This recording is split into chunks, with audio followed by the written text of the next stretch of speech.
उसको दुनिया की कोई ताकत जीतने से रोक नहीं सकती। वंदे वंदे वंदे भारत माता की, भारत माता की, भारत माता की, वंदे वंदे। क्या बात, बहुत बहुत धन्यवाद। शोषित वंचित क्लास है, उसका हमेशा शोषण किया, आप लोगों को एक वोट बैंक के तौर पे इस्तेमाल किया। और अभी भी आप लोग अगर देखो, उन लोगों के कार्यकर्ताओं की कई जगह पर ऑडियो वीडियो हो रही है, वो क्या करते हैं, क्या कहते हैं, एक तो आपको जाति सूचित गालियां देते हैं और साथ में ये भी करते हैं कि भाई इनका क्या है, इनके वोट तो हम दारू दूरू पिला के खरीद लेंगे, ऐसे कहते हैं कि नहीं कहते। भाई उनको, मैं ये कह रही हूँ कि उनको समझ जाना चाहिए, वो बात नहीं रही अब ऐसी। ये हमारा एससी बीसी वर्ग जागरूक हो गया, बहुत जागरूक हो गया। इनको अपने देश की उनकी वोट की कीमत का पता लग गया। इनको पता लग गया कि इनका वोट जो है वो किसी को कुर्सी पे बिठा सकता है और किसी को कुर्सी से गिरा सकता है।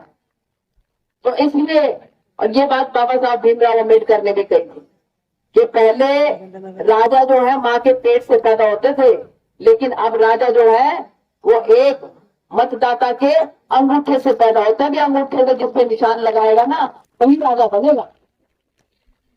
तो कांग्रेस पार्टी की सरकार जो है भ्रष्टाचार की सरकार है, लूट मार की सरकार है।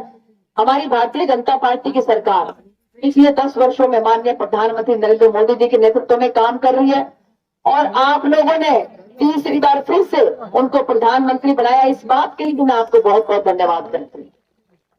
दुनिया का सबसे लोकप्रिय नेता, और हरियाणा के अंदर भी मुझे पूरी उम्मीद है कि हमारे, मुझे लगता है कि अब तक के जितने मुख्यमंत्री हुए हैं, सबसे ज्यादा शरीफ अगर कोई मुख्यमंत्री है, सबसे ज्यादा मिलनसार अगर कोई मुख्यमंत्री है, सबसे ज्यादा लोकप्रिय, इतनी कम समय में भी सबसे ज्यादा कोई लोकप्रिय अगर कोई मुख्यमंत्री हुआ है तो हमारे आदरणीय नायब सिंह सैनी जी हमारे यहाँ पर।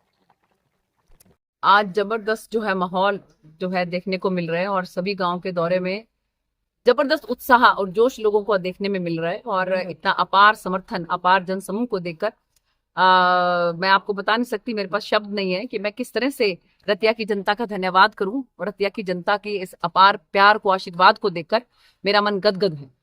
जैसे जैसे चुनाव का दिनांक नजदीक आ रहा है, वैसे वैसे चुनाव प्रचार तेजी से बढ़ता जा रहा है जी। और इस तेजी से बढ़ते हुए चुनाव प्रचार को देखकर आपको क्या लग रहा है, कैसा? देखिए, ऐसा है कि 2 तारीख को हमारी हेमा मालिनी जी, जो धर्मेंद्र जी की धर्मपत्नी है, वो रोड शो के लिए आ रही हैं। तो मैं आपके माध्यम से सबको आमंत्रित करती हूँ कि 2 से 2:30 बजे के बीच में आप सब लोग भारी संख्या में हमारे कार्यालय में पहुंचने का काम करें। हमारी हेमा मालिनी जी हमारे साथ, वो सांसद थी, मेरी बहुत अच्छी मित्र हैं और वो हमारे चुनाव प्रचार के लिए यहाँ पर पधारेंगे। आज जैसे कुछ गांवों के अंदर आपने दौरा किया, डोर टू डोर का प्रोग्राम कर रहे हैं, डोर टू डोर जा भी रहे हैं जी। तो कैसा माहौल आपको देखने को? बहुत अच्छा माहौल है, एक तरफा माहौल है। लोग मन बना चुके हैं कि भारतीय जनता पार्टी की जो सरकार है वो लोगों के भले के लिए काम करती है। लोगों को माननीय प्रधानमंत्री नरेंद्र मोदी जी की नीतियों में विश्वास है, लोगों को हमारे मुख्यमंत्री माननीय नायब सैनी जी की नीतियों में विश्वास है। इसलिए मुझे ये लगता है कि लोगों ने मन बना लिया कि तीसरी बार फिर से भारतीय जनता पार्टी की सरकार जो है वो हरियाणा में भी बनेगी, जैसे कि केंद्र के अंदर बने। कांग्रेस प्रत्याशी द्वारा लगातार दावे किए जा रहे हैं, आज डोर टू डोर शहर में भी किया गया, तो उन्होंने द्वारा कहा जा रहा है कि कांग्रेस की सरकार बनने जा रही है, तो उसको लेकर आपका क्या? कांग्रेस की सरकार बिल्कुल बनने नहीं जा रही है। उनके जो उम्मीदवार हैं, उनकी जो ऊट पटांग उनकी शैली है, ऊट पटांग उनके बयान है, उससे लोग बौखला गए हैं, लोग परेशान हो गए हैं। लोगों को हैरानी और परेशानी हो रही है कि किस तरह के लोग जो है कांग्रेस पार्टी के उम्मीदवार हैं। क्योंकि एक उनके उम्मीदवार ने ये कहा है, गोगी ने, कि घपले तो करने पड़ते हैं और घपलों से ही सरकार चलती है। उनके उम्मीदवार गोगी ने ही एक बात और कही है, उन्होंने कहा है कि सरकार बनेगी तो मेरे भाई बंद हैं, उनके भी घर भरूंगा, अपना घर तो भरूंगा ही भरूंगा। इससे पता लगता है कि कांग्रेस के लोग कितने भ्रष्ट हैं। इसके साथ साथ कांग्रेस के एक कैंडिडेट ने ये बात कही है फरीदाबाद से कि अगर भारतीय जनता पार्टी की बजाय कांग्रेस पार्टी की सरकार बनती है तो उन्होंने कहा है कि 2 लाख नौकरियां निकलेंगी, जिसमें 2000 मेरे बांटे आएंगी और उसमें 50 वोट ले जाओ, 1 नौकरी ले जाओ। अब इसे खरीद फरोख्त शुरू कर दी उन्होंने। तो लोग जो हैं वो ईमानदार सरकार चाहते हैं।